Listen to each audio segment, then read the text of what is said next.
Hello everyone. Welcome to our Translation Neuroimaging Educational Program. I'm the moderator for this event today, and my name is Yang, and I work at the University of British Columbia. Before introducing our guest speaker for today, please allow me like 2 minutes to have a quick introduction of this educational program.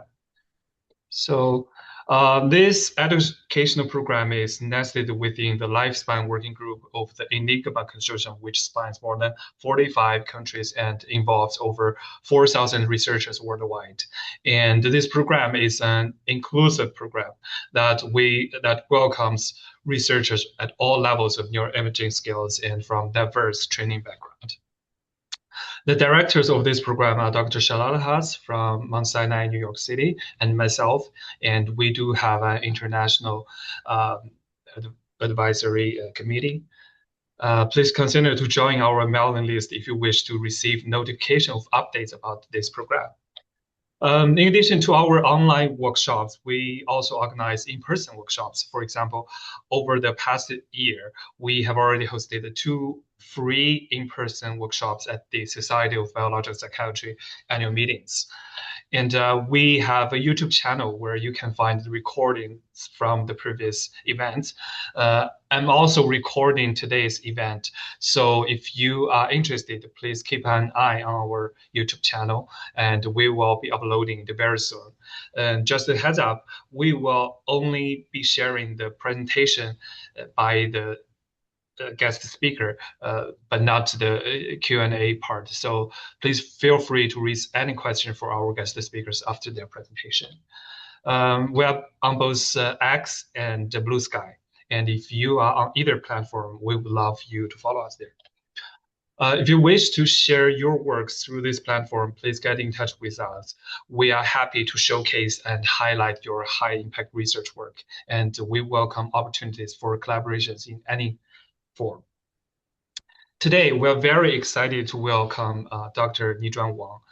Dr. Wang is an assistant professor and principal investigator in the Department of Language Science and Technology at Hong Kong Polytechnic University.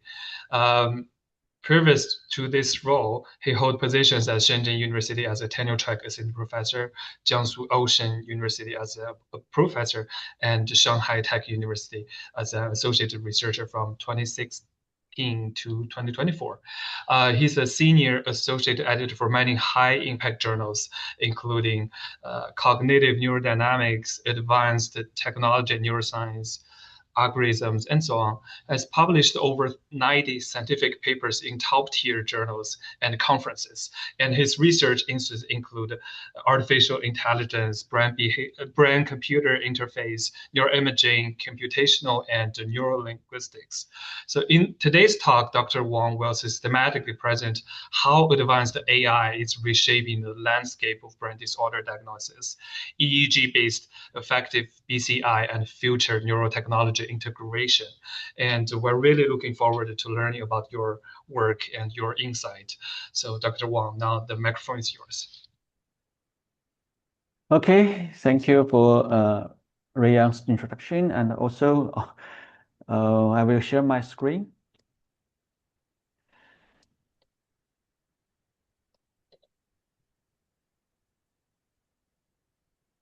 Yes, can you see my slides? Yes. Okay, I will. It's okay, yeah. Yeah. Okay, thanks a lot for Dr. Rayang's introduction, and also I know this time is not very good for the presentation because it's too morning, too early for the East, and perhaps it's too late for the West. So my name is Nizhuan Wang. My talk the title is From Neuroimaging to Brain-Computer Interfaces: The Advanced AI-Powered Brain Decoding Revolution. So in this talk, I will give some the following 4 parts. The first one, I will give some introduction about the AI and the BCI and the images, and some interdisciplines about these domains. And also, the second part is about the AI-powered neuroimaging computations, which most papers have been published in recent years and in our group. And the third part is about the AI-powered affective BCIs. Also, there's some papers published in this 2 years. Yes. And last part, we will give some discussion about the future perspectives in AI and neuroimaging and BCI and brain disorders. So the first, I will step into the background. So most of you must be very familiar with the brain decoding or neuroimaging modalities. First one, in my past about 15 years research experiences, I'm most focused on the MRI modalities such as structure MRI, diffusion fMRI and fMRI, and also some EEG modalities to do some BCI studies. So another one is about I would like to outline some about the AI. Not me. I have searched from the Google. There are top just the top 20 milestone I have because I have searched another milestone in this year, so it becomes the top 21 milestones in AI. The first, also, however, in this 21 milestones, I have taken some most key milestones. So first one, we know that in 1950, the Turing test that is proposed is very. This is the first time next the community to ask the question, can machine think? So this the famous Turing test. So another one, another event is the Dartmouth conferences in 1956. Yes, in this conferences, the scientists coined the term artificial intelligence. So since this time, we know that the AI term has been come out to all of us. And another one is about the first neural network is invented in 1958. Yes, we call it a very simple neural network. It's perception. Yes, it's very. It's the first time that the network had the capability of learning. Another one, perhaps I will. In 1986, we know that the Professor Hinton has proposed the back propagation learning algorithms to net the neural networks can learn by just weights, and this very shaping a lot about modern deep learning. Perhaps I will jump into another one in my mind. The key milestones is AlexLet. It's created in 2012. Yes. From the AlexLet, we know that it has excelled the very great performances in image recognition. So it has achieved top of 5 areas of about 50%. So it's a remarkable progress in this for AI to recognition images. After that, I must outline the most important period, the GAN network. Yes, generative adversarial networks is invented in 2014. So from since this period, we know that the AI can help us, can help the people to create images or create some sentences. Okay, this is very important, big progresses. After that, in another one is I should outline is the highlight is the transformer invented is released by Google Brain. So in 2017, we know that the transformer architectures until now is the foundation architectures for many foundation models or big large language models such as BERT or GPT-4 and so on. So this is a very important milestones. Another one is the 2020. Yes, we know that OpenAI has released the GPT-3's paper. So in this paper, they found that the large language model can do some zero-shot learning or fusion learning. It has remarkable performances. Yes, since 2020, the OpenAI, we know that it has become a closed AI. They don't share their resource models. So this is very important time here. Another one is about the Google's research in 2022. We know that the Google research team has launched the PAMA very model, and also they turn out that scale nodes is very useful for the large language models. Even when we increase the more data, increasement of the data parameters and the computing resources and so on, so it can enhance the remarkably enhance the performance of the AI models. So this shaping the research and model designs. After that, we know that we also in 2022 we also call it the ChatGPT moment. Yes, it's really a great component, really AI application. So, however, we know that this is ChatGPT and the continuous serious models are all closed sources models, so we cannot benefit to everyone. So we should say thanks to the Meta. Yeah, in 2023 they released the first open source model Llama. Yeah, in 2023. So and this help researchers can build powerful AI without massive computing powers. So another one is about in last year in 2025, we know that the DeepSeek launches the V3 and ARM version. This is an open source AI model excelling in reasoning, math, and coding. So this is a very a great moment for the AI.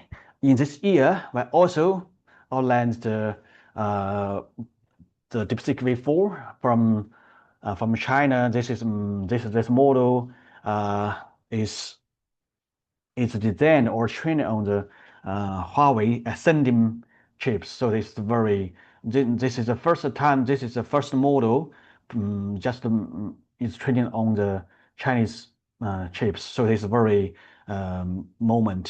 great moment. So from the 2021 milestones in AI, from the 1983 to 2026, we know that we can conclude that AI excels in diverse domains, including, for example, language understanding, language generation, gaming, and images or speech regulation or generation, and also have remarkable skills in mathematics, programming, and science, and more. So what can we do? Use the AI in our neuroimaging or BCIs. So this is my thought about this part. So in the era of the AI, so we should embrace AI as the AI in neuroimaging and BCI. For example, we can use the AI-powered neuroimaging computation method to understand the organization of the cerebral cortex, to understand the neuroscience, and to modeling the neuroplastics and the connectomics. And also, we can use the AI combined with the neural images to help us do some early diagnosis of brain disorders. And for the right part, perhaps we can do some. We can use AI to empower the BCI researches, for example, and practical applications. For example, we can use we can use the AI to make our affective BCI more powerful. We can use the AI to design and implement large BCIs and so on. So also we can use the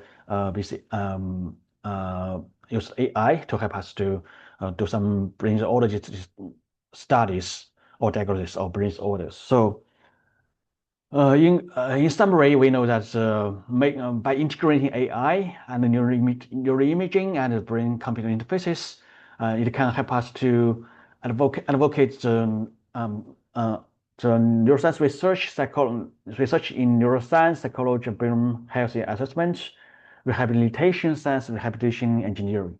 So this is the background part.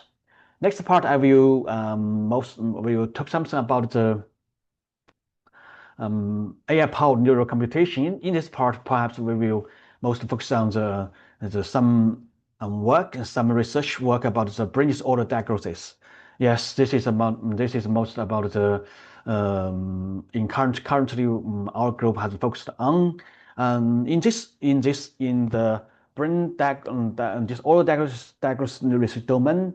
I will ask some basic questions. The first one is about the we know that the transformer has been proposed in 2017. It has been attracted super attention. So we should know. We should ask what's the power of the transformer for the brain disorder diagnosis. So another one, we know that if we would like to make our brain disorder diagnosis more accurate, so we should integrate multi-modal information, for example, the image data and non-image data. So how can we effectively do the multi-modal information fusion? So this is a very important part. Another one is we should do some for the brain disorder diagnosis. We should know also in medical domains, also very important is about the interpretability. So I will focus on the three parts, focus on this in this next token. The first one is about the a paper. We checked the transformers architectures is really useful for the AD diagnosis. For example, we asked the questions: what's the key strengths of transformer architecture in AD diagnosis? So we do a meta-analysis. We follow the Prisma flowchart, and we search some records from Central China National Knowledge Infrastructure PubMed, Scopes, and Direct and Web of Science, and so on. So we search some papers for the AD or cognitive decline and for diagnosis. So from this meta-analysis, we know that we just show a very important figures in our paper. This paper showing that based on the ROC analysis, we found that Weighting transformer, yeah, because we used because we know transformer is first proposed for the natural language processing. However, if we would like to do some image domain or medical image domain, so we should extend the transformer into the Weighting transformer, short for VIT. So we access the VIT's performances. So we know that this the AUC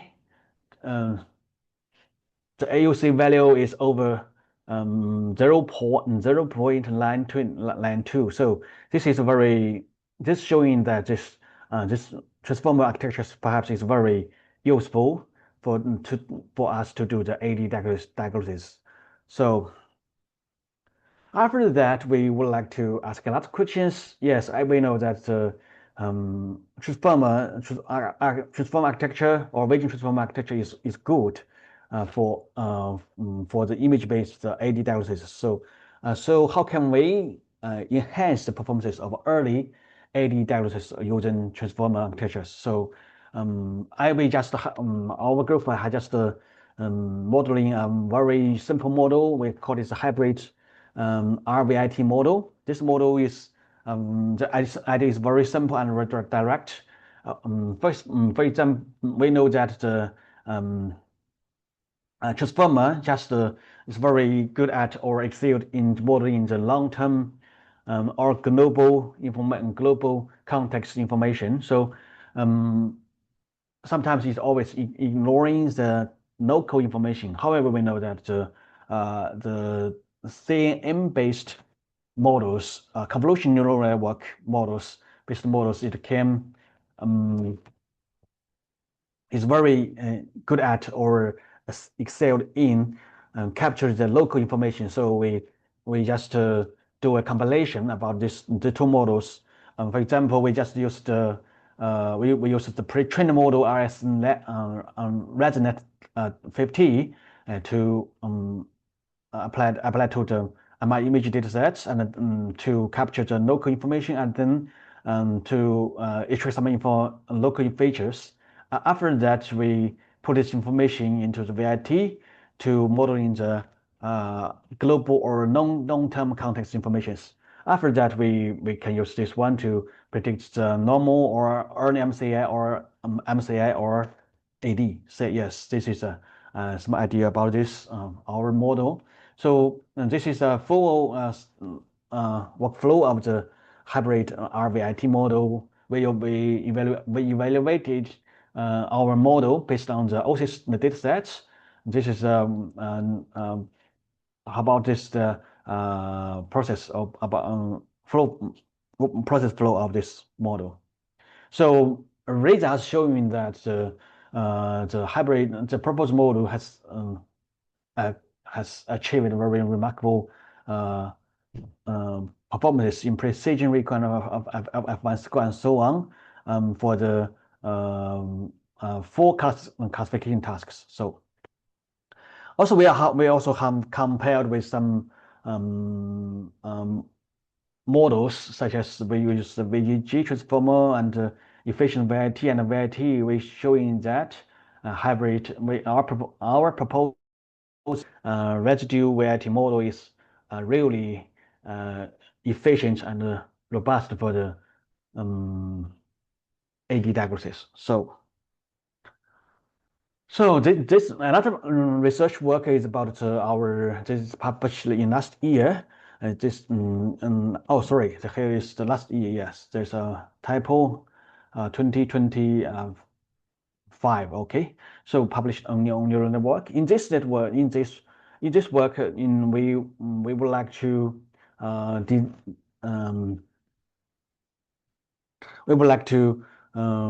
explore the single modality fMRI-based classification method for neurodevelopmental disorder classification. We know that the fMRI signal is a spatiotemporal signal. It has some remarkable spatial information and some suboptimal temporal information. So how can we integrate it in the spatial and temporal dependencies for the border signals? It can which can help us to improve the diagnosis of the ADHD or ASD diagnosis. So in this model, we call this more. We also based on the transformer architectures. The red part picture shows the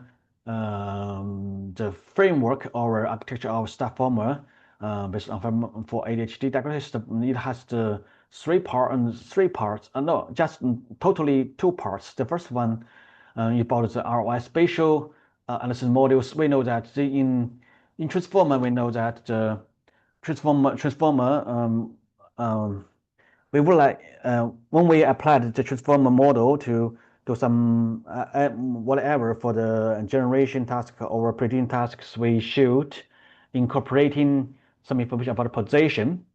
We know that, however, we know that traditionally we sometimes we will some researchers will will incorporate the ROI's position information about use the label of the, for example, atlas labels AL or Schaeffer, the number or the index number as the position information. However, we found that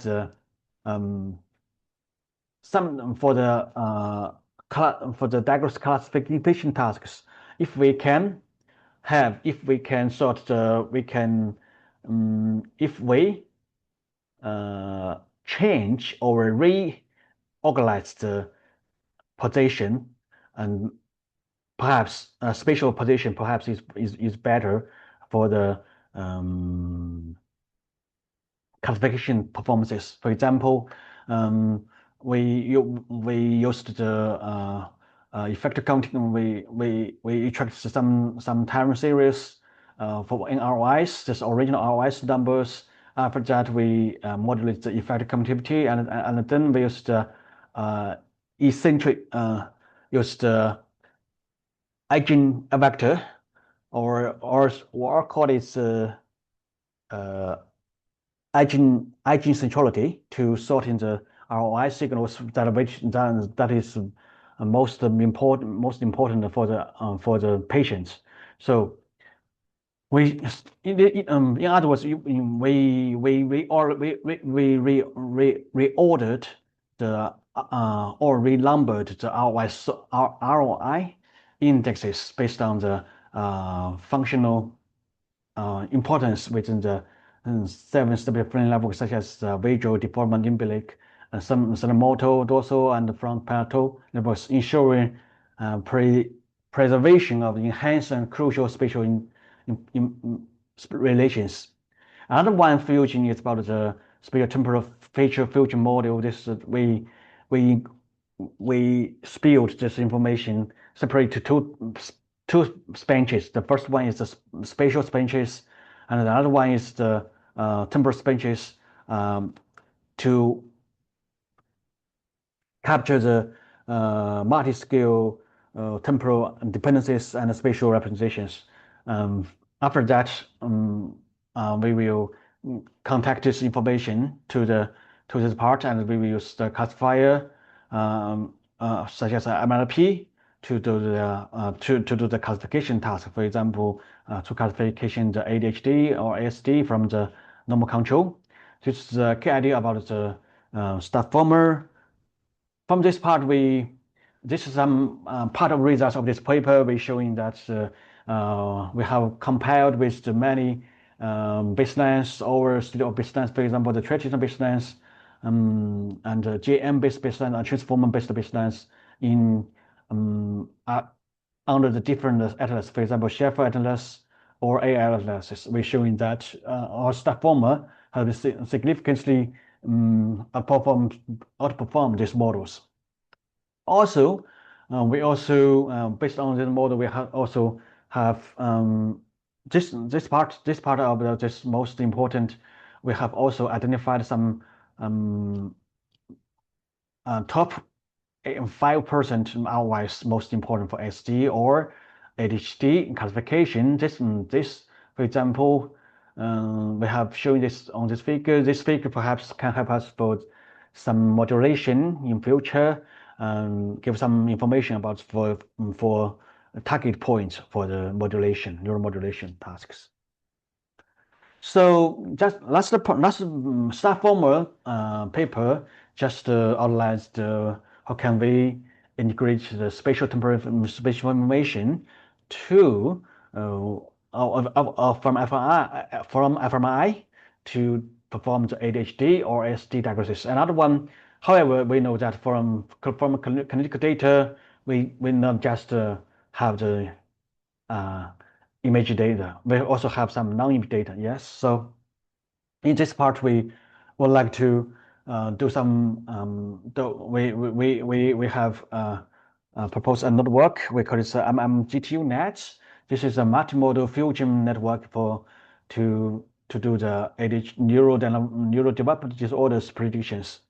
So we know that currently we know that multi-modal graph deep learning GDL face the two limitations. The first one is the performance decrease as the population graph scale increases. Another one is about the popular model, just model the simple node edge interactions, ignoring complex intermodal correlations between data and between the image and non-image data. So in this part, we have proposed this model. We call it MM-GTUNets framework. In this work, we can see here it has three modules, not three, four. Yes, four. However, the key part is about the three parts. The first one is about the modality rewarding representation learning. In this part, we know that here is the image data, here is the non-image data. We know that the image data is a high dimension, has a high dimension information. However, for the non-image data, for clinical information, for example, size, gender, or age, and so on, they are the with very low dimension. So we should make the model alignment use the for example, we should use the RFE to reduce the dimension of the image data, and also we should use the VAE to increase the dimension of the non-image data set. So after that, we can get the node information, and then we can node information to nodes information to help us to create the graph. And also we use the affinity metric rewarding systems. Here we can, for example, there are many graphics about based on the size, gender, and ages. So we can, however, we know that this information perhaps have different affinities to the affinities for the have the different degrees of the diagnostic power for the for this order. So we design affinity metric rewarding system to dynamically adapt the to create the affinity matrix, and then we use the affinity matrix to create the edges of the graph. So after we have adapted and created the populational level graphs, we can use the here we call it the GTUNets. It's short for graph trans-unit structures to do some feature interaction of on the graph, and also we use the attention mechanisms to explicitly visualization the contribution of each feature. So for example, what's the non-image data embedding, how much contributing to this classification performances. So this is our general idea about the MM-GTUNets. So based on this, this is the table from this paper we captured. We know that based on this, we have compared many kinds of the models proposed by previously scholars, including the multi-modal or single model and so on. So we based on this, we have validated our model on the BIDE data set and ADHD data sets. So this is the table showing that our model has the best performances. We also investigated some for example, different training data sets. For example, we used the a byte training data set to predict a byte, so it has the best performances. And we also found that if we used a byte data set for the pre-trained data set for the model training, we used the ADHD data set for used as a testing data set. We found this also had the better performances than our model trained on the ADHD data set. So this is a very interesting phenomenon we have found in our paper. We have also reported this information. Another one is we also this pie. Here this is the pie graph, which pie charts has showing that the weights of each modality. For example, residence fMRI, size, gender, and ages for classifications. For ADHD and BITE classification, and also here is the yes, it also is information. We have do some patient studies about we just use the non-image data, we use the image data and the image plus non-image data. How can we perform the what's the performance of our model on this on a BITE or ADHD classification? So all this information showing that image plus non-image data achieved the best performances in our model. Okay, this is about the multi-modal fusion.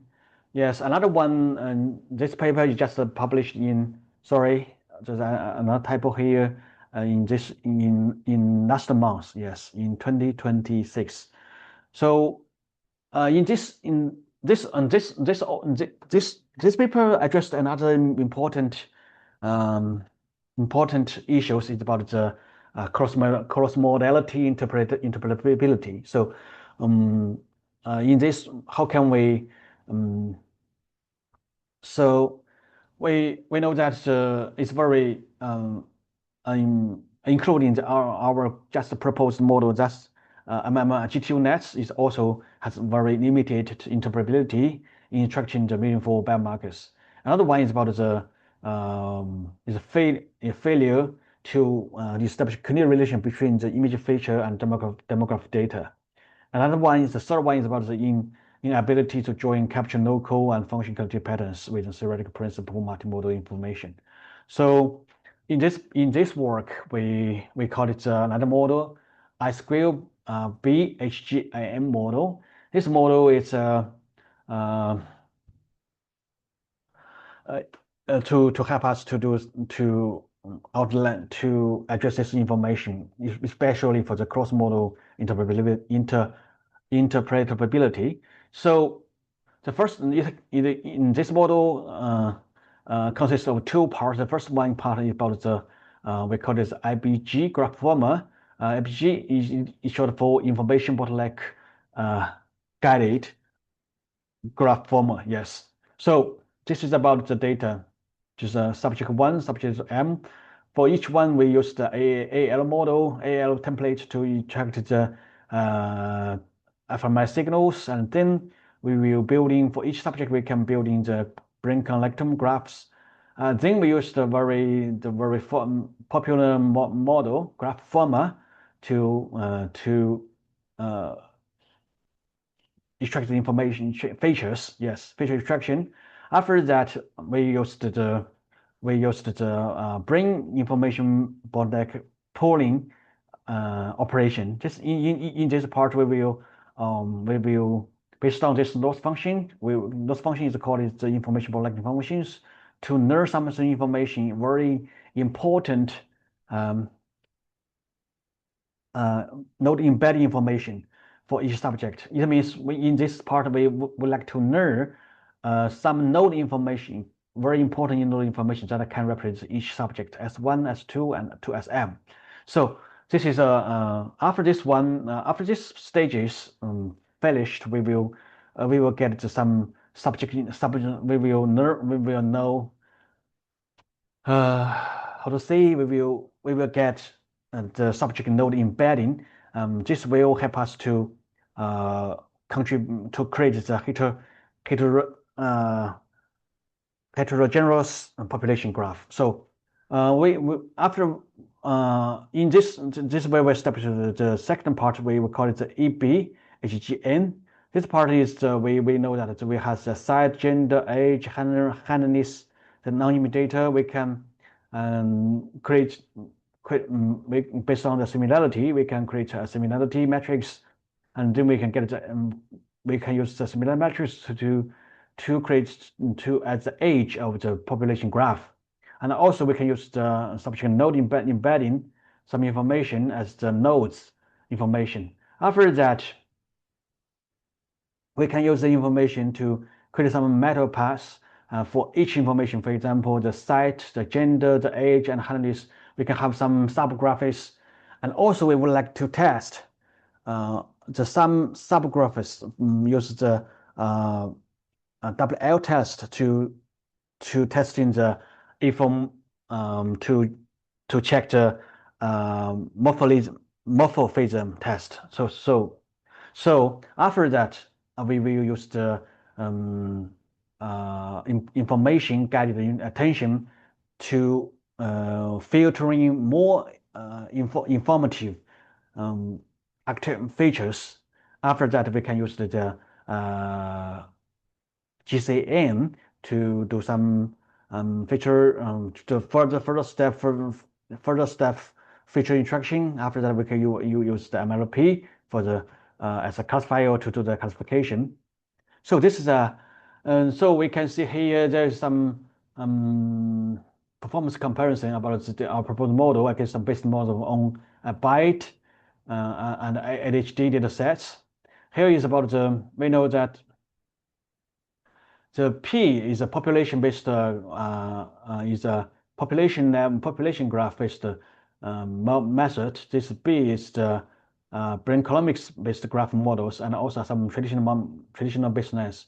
From this figure, we can know that our model has the best performances, and also we can identify some ASD biomarker integration and ADHD biomarker interpretation. So this is about the we have identified some important brain regions for neurodevelopmental disorder classification. This part is showing the cross-modal the interaction between the different between meta paths. For example, the age paths or age paths and sex paths and so on. Each paired passes. So we can see the we calculate the contribution of the non-image data. For example, handless site, sex, or age, which information can be contribute more to the ADHD or ASD diagnosis. Another part, this figure is showing that we give us a very cross-modality interpretability. We have outlined based on the attention matrix. We have outlined the age. For example, the age, the non-image data,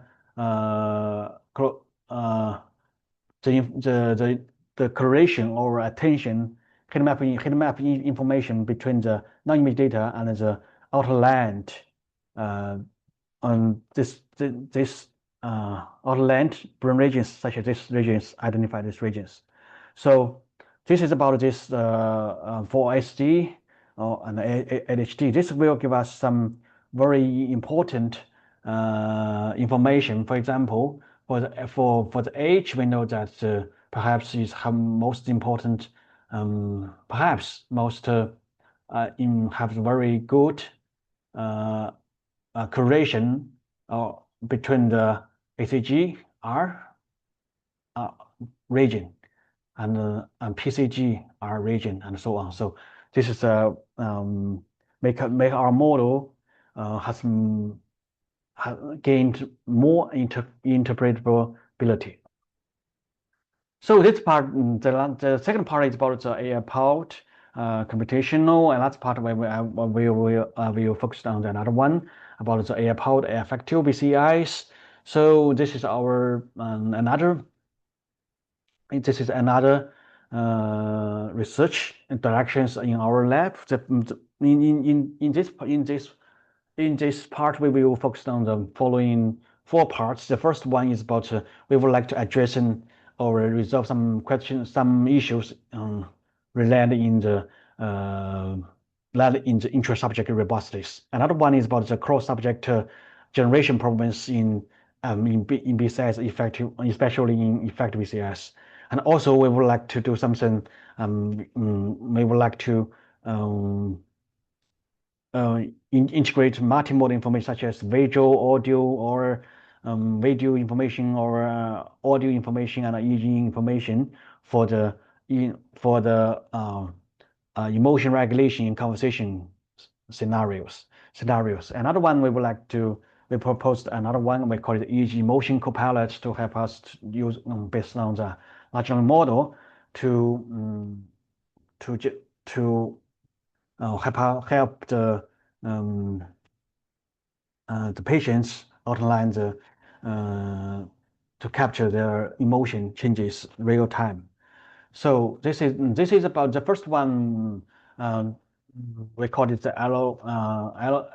LEL approach. This approach is used to designed to address the infrastructure robustness in the emotion regulation.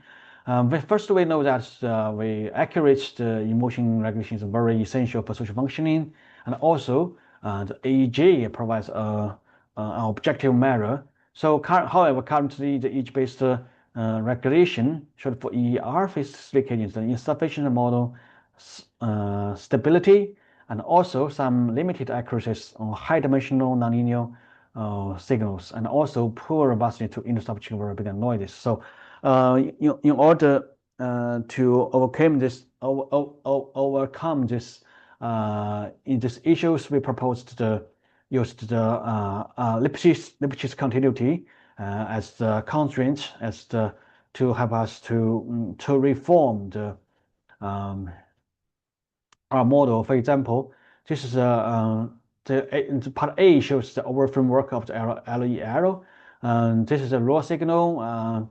We can see here. We can use the Lipschitz constraint gradient and constraint band information. We can extract the channel information, energy information, channel feature mixture, and the channel mixture, and so on. This all of these features should be constrained by the Lipschitz constitute. And also, here is the some module about this one. And also, we should do some another one we call it the LGCN.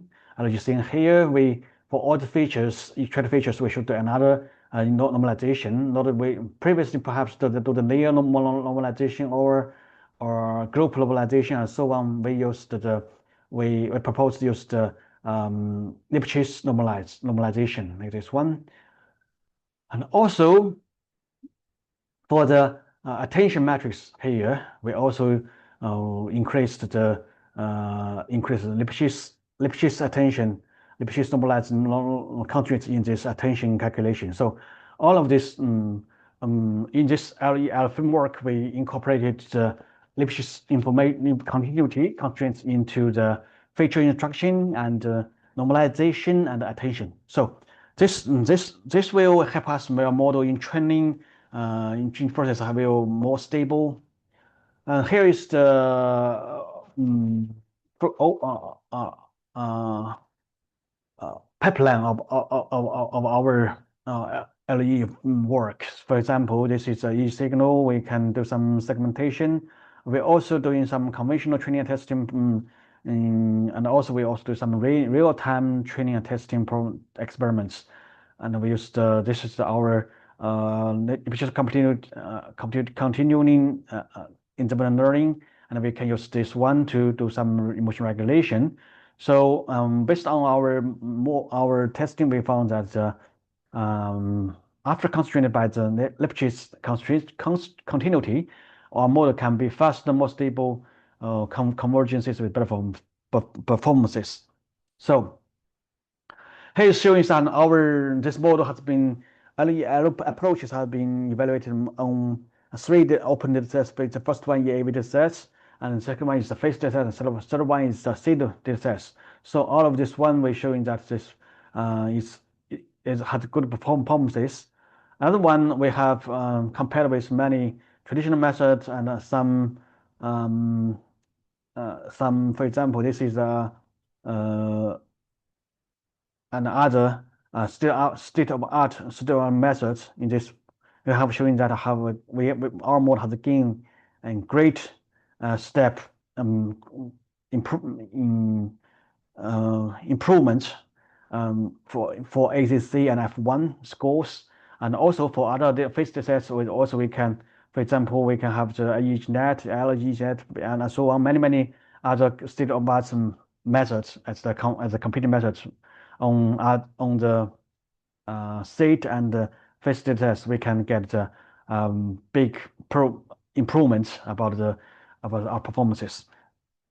So this another one is this about the we also doing some real-time testing our model. We can see here we can use the for a subject, for a single subject, we use the a part of data for training the remaining data set for the testing. We can see here we can also gain very good performances in real-time testing setting. Okay, this is about the LEL approach. Another one, the last paper LEL approach is addressed the intra-subject robustness performance. In this part, in this work, we would like to address the cross-subject relations. We know that for the BCI researchers, one of the most important challenge is the generalization, cross-subject generalization. So because it has the higher inter-subject variability, and also the spatial complex spatiotemporal neural representation is very has a limitation, the limitation to the model's capability to generalize to the other subject. So for example, we know that for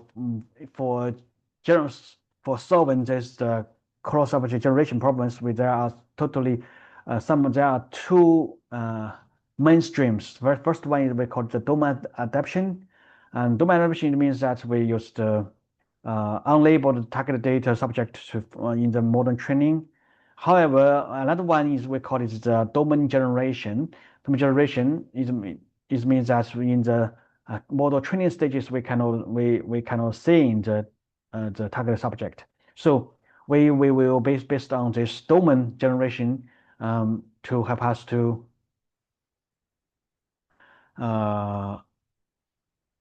address the cross-subject generation problems. So this is about our proposed model. We call it the ISM-COG-DG approach or model. The we can see here ISM-COG-DG is short for region-aware spatial-temporal modeling framework with the what's the meaning? Hands up. Okay. Spatial-temporal modeling framework with the collaborative domain generalization. For example, the first study, for example, the core idea. I will give a brief idea about this model. We will based on this the raw signals. We will do some preprocessing and extracting some DE features across different frequency bands, and after that we will use some smiling window. We use the LOSO protocol to training to validating our data. So based on our models, so based on this one, the first one is this module. This module we construct the spatial attention mechanisms that are basically to this about the focus of the spatial information. This part is for the STT part module is focused on the temporal information. So this for the RGRM part is the structure a spatial attention mechanism that explicitly modeling region-specific interaction while presenting electrode signal integrity. So I will tell more in the next slides about this part. Another one is about we know that we use the transformer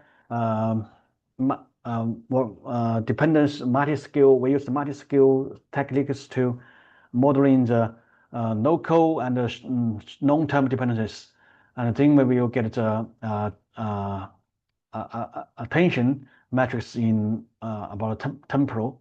After that, we will go to the COG-DG. COG-DG is short for the collaborative applied domain generalization. Yes, so in this part, we would like our model can be generalized to cross subjects. So we use some losses here. The first losses is about the distribution alignment here. we call it the LM losses. This we would like to we would like the different subjects the features distribution, especially the mean value and mean vector should be have very similar information, have the similar distribution.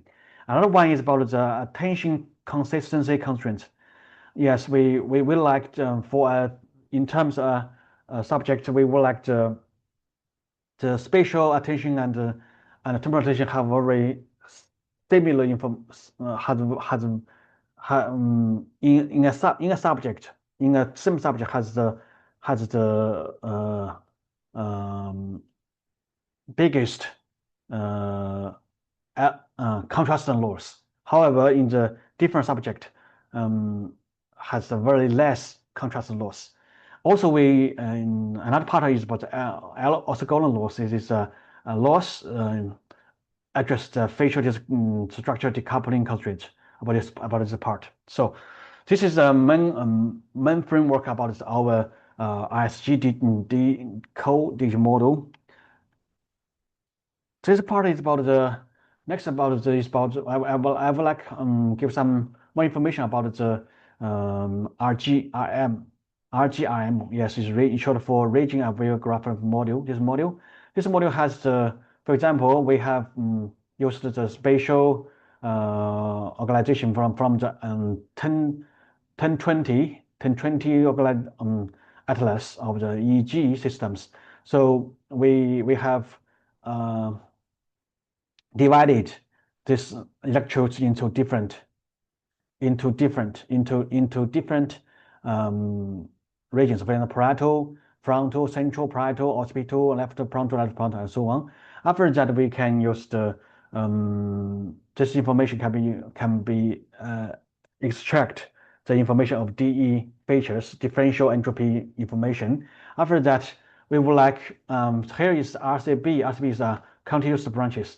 For this, for each divided region, we would like get the some average activations of the brain, and also we would like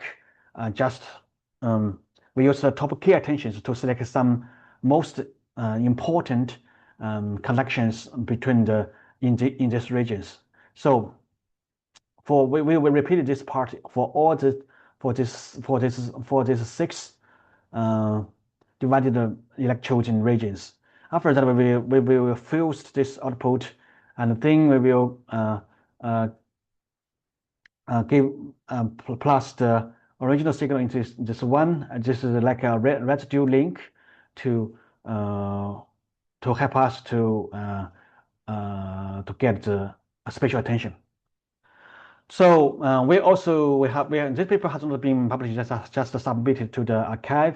So that is also under reviewing now. So we have evaluated our model, this approaches on SAID 1, on SAID 4, and SAID 5 datasets. We can find that our model has very good performances in this for cross-subject generalization, emotion regulation. Also, we have gave some compared with some state of mass models, deep learning models, and traditional models. We can see that we have for the SAID datasets we have compared with this the DMMR model. We have has a very big progress in performance in accuracy, and also we have compared with this information on the SAID 5 and SAID 4, and also we have gained very good performances. This is about the application studies. If we don't use the such module, for example, without the CODG and without MSTT and without the RGRM, what's the effect to our model? We can see that this the full model has all of this information. All of these modules can have the best performance, which proves that each submodel is also very essential to our model. Another part is about the we would like to do something about the multimodal information for the emotion regulation, especially for the special usages. For example, the emotion regulation in conversation. This is very, for example, let's imaging scenario.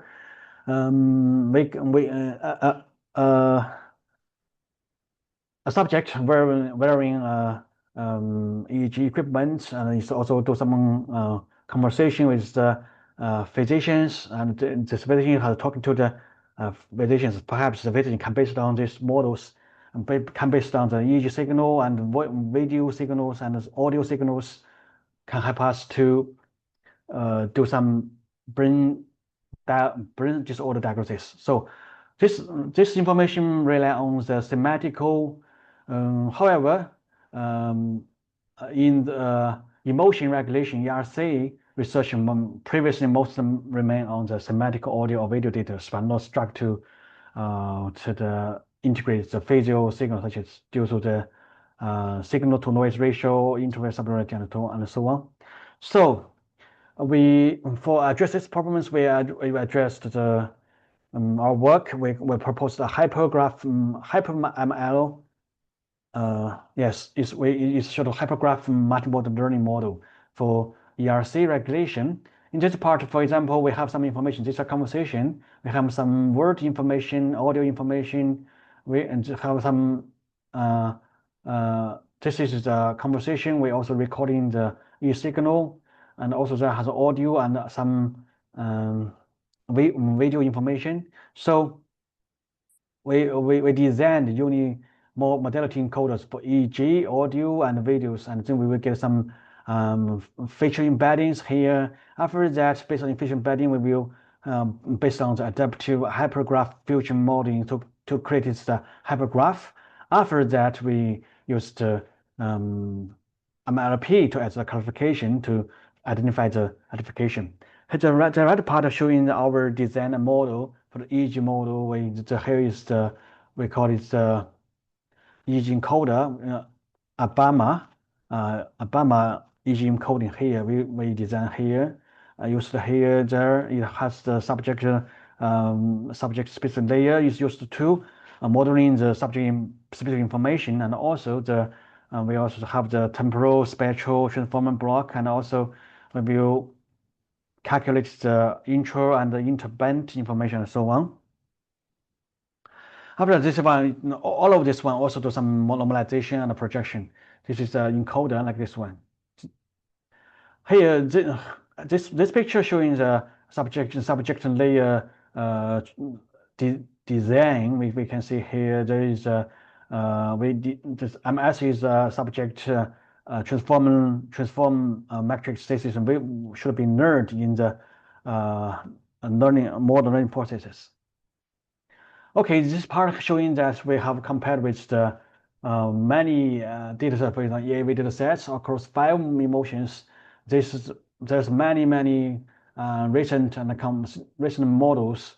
We can see here we can have many our model on different on the different categories classification performances on, for example, neutral, angle, happy, sad, and calm, and so on. Our model mostly has the best performances. And another one is about the AFFEC tasks data set. Is also a data set for the arousal awareness classification task. So in this part, in this table, we're also showing our hyper-MML model shows the significant best performances across all the competing models. And another one we're also doing something encoding. This is from the failed arousal tasks of the AFFEC data sets. For example, we also have the best performances, and this is This table showing that the contribution analysis on if it is on different modalities, for example, EEG, audio, video, and video. We're also testing using the different audio. We use the different encoder for testing. We have showing that this Bayesian study is showing that EEG plus audio plus video can gain the best performances. Okay. This is one is about also we compare with some graph structures. If we different, for example, we compare with GM pairwise structure. We compare with the JT structure. We compare with the multi-layer GCN structure. So our hyper MMR structure graph structure has shown best performances. So this is about the Bayesian studies with if we don't use the ABEMA and another AHF module, which also what's the effect to our model. We're showing that all of this one should be should be included to improve our models. So this way we'll come to the another one we call it the effective BCI. Effective BCI is the effective. We would like to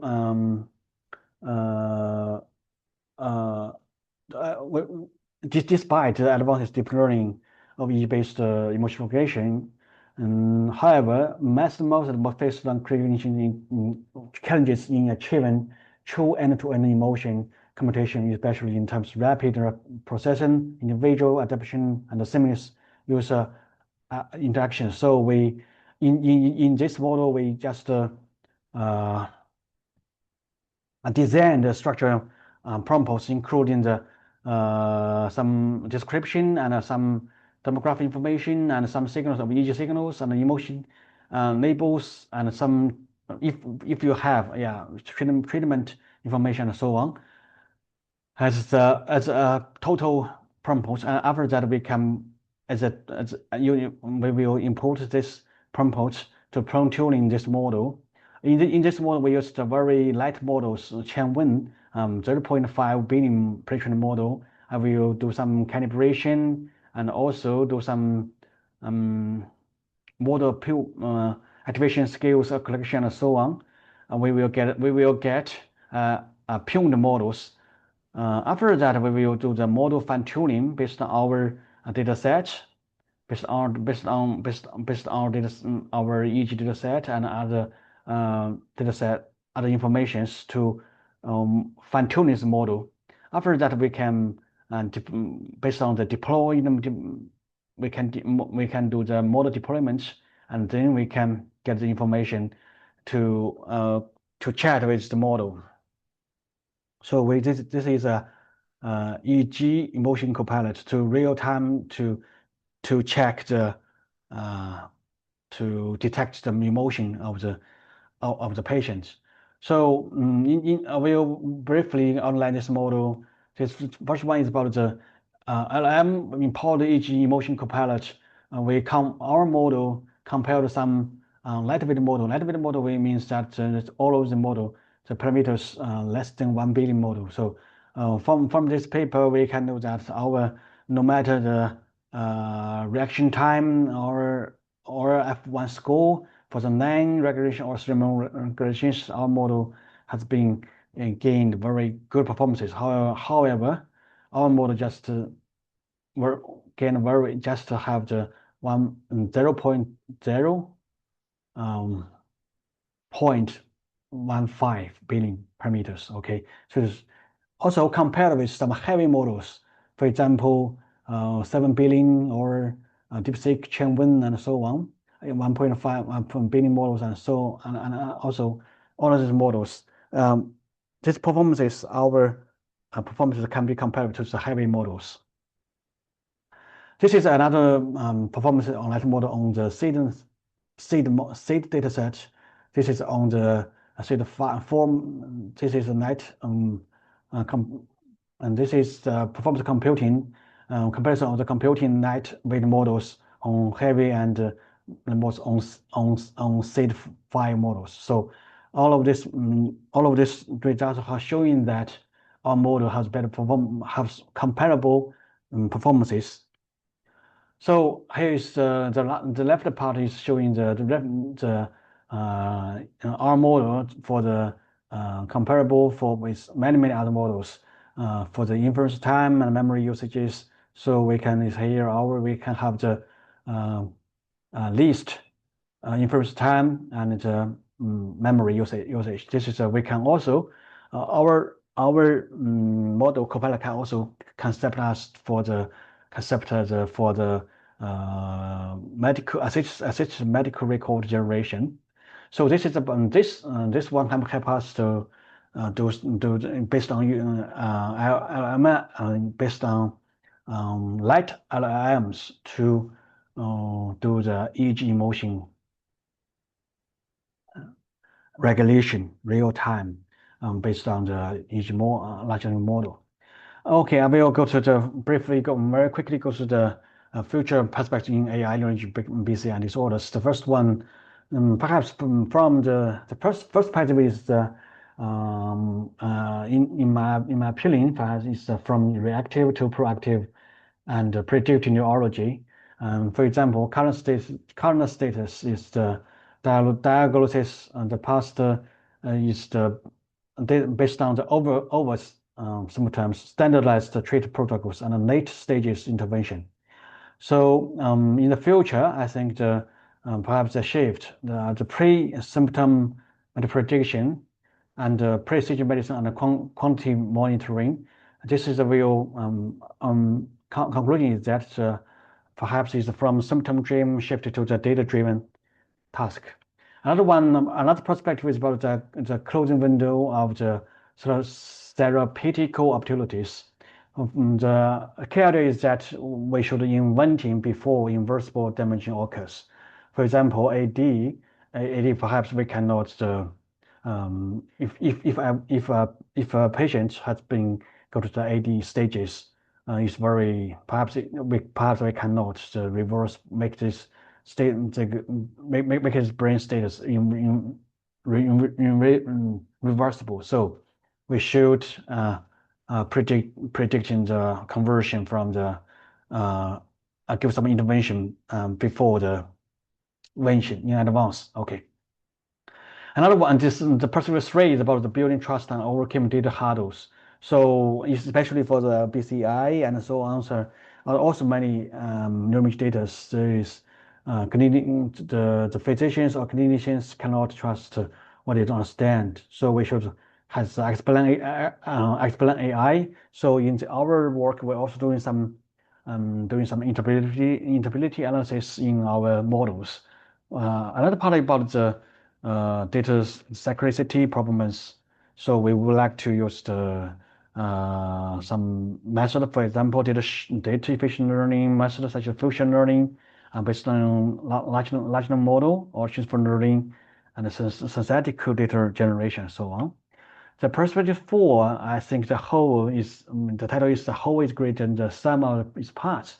So perhaps we would like to create a unified digital brain train in fusing disparate data streams. For example, fMRI, structure fMRI, DTI, general data, clinical data, digital phenotyping, and so on, to help us to create a digital twin to simulation the brain's work. Yes.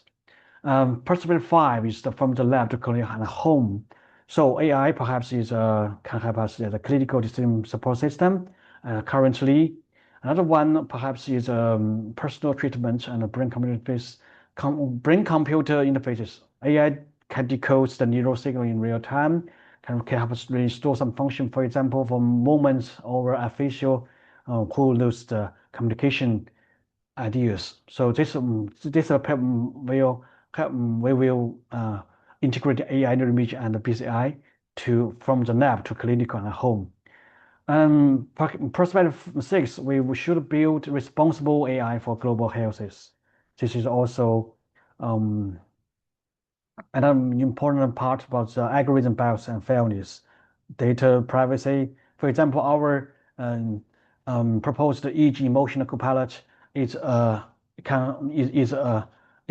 can run on the personal computer. Is a very with no computer computing resources, such as we can deploy the our system on the personal standard computer, so it can keep us the keep the protecting the privacy. Another one is ethical governance. Is very important. Last one is about the future is a partnership about the what it means. We know that the interdiscipline teams are non-negotiable. For example, the future's research should be if you should be scientists plus clinicians plus AI engineers and ethics, ethics and patients. So we will like work together as a team, as a partnership to advancing the neuroimaging and BCI and British order studies, okay, or and treatments. Thank you.